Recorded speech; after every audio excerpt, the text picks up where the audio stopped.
രണ്ട് തോൽവികളിൽ നിന്ന് ഊതിക്കാച്ചിയെടുത്തതാണ് സുരേഷ് ഗോപിയുടെ ജയം. അതിനായി സുരേഷ് ഗോപിയും ബി.ജെ.പിയും നടത്തിയ കഠിനാധ്വാനം സമാനതകളില്ലാത്തതാണ്. 2019 ലോക്സഭാ തെരഞ്ഞെടുപ്പിലും 2021 നിയമസഭാ തെരഞ്ഞെടുപ്പിലും തൃശൂരിൽ തോറ്റ സുരേഷ് ഗോപി ആദ്യം ചെയ്തത് താമസം തൃശൂരിലേക്ക് മാറ്റുകയായിരുന്നു. കേന്ദ്ര നേതൃത്വം പോലും അറിയാതെ സുരേഷും ബി.ജെ.പി ജില്ലാ നേതൃത്വവും ചെയ്തത് എങ്ങനെ തോറ്റെന്ന് കണ്ടെത്തുകയാണ്. അതിന് മണ്ഡലത്തിന്റെ നാനാകോണിൽ നിന്നുള്ളവരുമായി നിരന്തരം സംസാരിച്ചു. അതോടെ മനസ്സിലായത് പലയിടത്തും ഐക്യരൂപമില്ലാതെ കിടക്കുന്ന പാർട്ടി സംവിധാനത്തെ കുറിച്ചാണ്. അവിടെയെല്ലാം തിരുത്തലുകൾ നടത്തിക്കൊണ്ടു തുടങ്ങി. 2021 വിഷു ദിവസമായിരുന്നു ബി.ജെ.പിയുടെ പ്രയാണത്തിന്റെ തുടക്കം. അവസാനം ലക്ഷ്യസ്ഥാനത്ത് തന്നെ എത്തി. തൃശൂരിൽ NDA സ്ഥാനാർത്ഥി സുരേഷ് ഗോപിയുടെ വിജയം ഉറപ്പിച്ചു. എന്നാൽ ഇവിടെ കഥ മാറുകയാണ്. ബി.ജെ.പി വിട്ട് കോൺഗ്രസിലെത്തിയ ശേഷമാണ് സന്ദീപ് വാര്യരുടെ തലവര തെളിയുന്നത്. KPCC ഔദ്യോഗിക വക്താവായി നിയമനം ലഭിച്ചത് കൂടാതെ ഇപ്പോൾ ഇതാ നിയമസഭാ തെരഞ്ഞെടുപ്പിൽ കൂടി മത്സരിക്കാൻ പോവുകയാണ്. വക്താക്കളുടെ പട്ടികയിൽ സന്ദീപിനെ KPCC അധ്യക്ഷൻ K സുധാകരനാണ് ഉൾപ്പെടുത്തിയത്. ബി.ജെ.പി സംസ്ഥാന പ്രസിഡന്റ് K സുരേന്ദ്രനുമായുള്ള തർക്കത്തിൽ ഉടക്കി നിന്ന സന്ദീപ് വാര്യരെ ജനറൽ സെക്രട്ടറി സ്ഥാനവും അടുത്ത നിയമസഭാ തെരഞ്ഞെടുപ്പിൽ സ്ഥാനാർത്ഥിത്വവും വാഗ്ദാനം ചെയ്താണ് കോൺഗ്രസിൽ എത്തിച്ചത്. പുനഃസംഘടനയിൽ സന്ദീപിന് കൂടുതൽ സ്ഥാനം നൽകുമെന്നാണ് സൂചന. എന്നാൽ സന്ദീപിന് ഏത് സ്ഥാനം നൽകണമെന്നതിൽ ഇനിയും ധാരണയായിട്ടില്ല. കടുത്ത മുസ്ലിം വിരുദ്ധ പരാമർശങ്ങളിലും രാഹുൽ ഗാന്ധിക്കെതിരെ നടത്തിയ വ്യക്തിപരമായ അധിക്ഷേപം പിൻവലിക്കുകയും ചെയ്യും മുന്നേ സന്ദീപിനെ സ്വീകരിച്ചതിൽ പാർട്ടിക്കുള്ളിൽ പ്രതിഷേധമുണ്ടായിരുന്നു. ഇത് തീരും മുമ്പാണ് പുതിയ സ്ഥാനം കൂടി നൽകുന്നത്.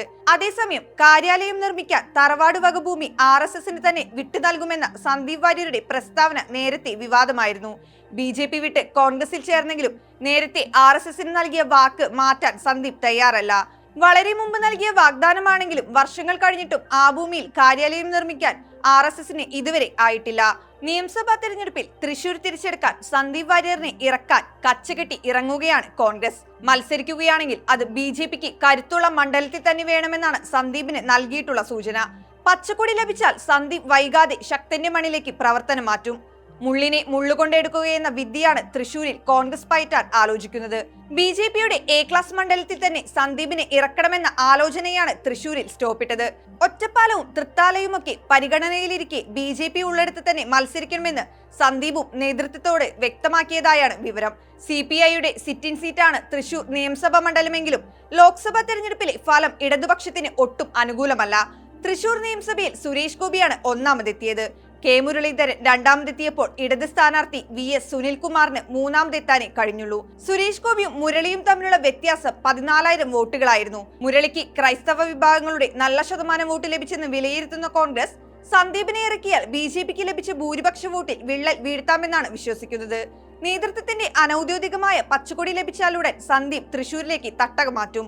അതിനു മുമ്പ് മറ്റൊരു കടമ്പ കൂടി കടക്കാറുണ്ട് സംസ്ഥാന കോൺഗ്രസ് നേതൃത്വത്തിന്. അടിച്ച് പല വഴിക്ക് നിൽക്കുന്ന ജില്ലയിലെ കോൺഗ്രസ് ഗ്രൂപ്പുകളെ കാര്യങ്ങൾ പറഞ്ഞ് ബോധ്യപ്പെടുത്തണം.